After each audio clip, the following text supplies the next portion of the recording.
Ryan Santos po of Potentials.com. So today, mag-share po tayo ng ating haul from book sale. Ayan, madami po. Sorry po, ayan, talagang,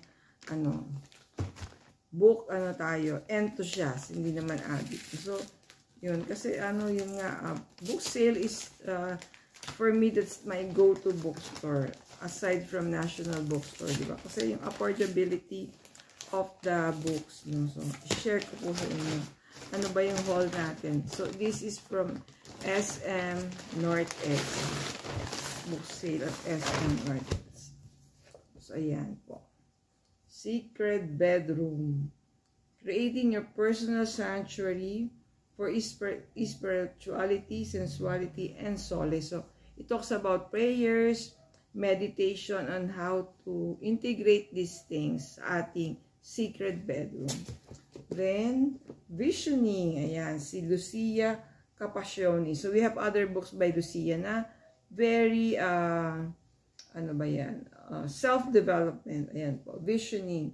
10 steps to designing the life of your dream. So, marami siyang exercises, activities, yan, to further clear our visions in our life.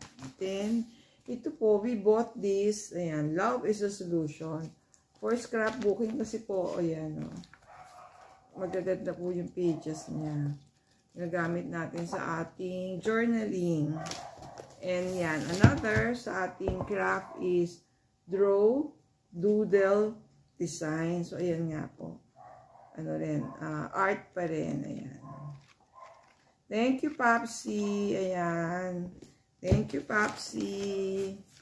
Sasagutin ni Popsy ang ating book sale haul. Thank you for watching. See you in our next video. Please subscribe to our channel.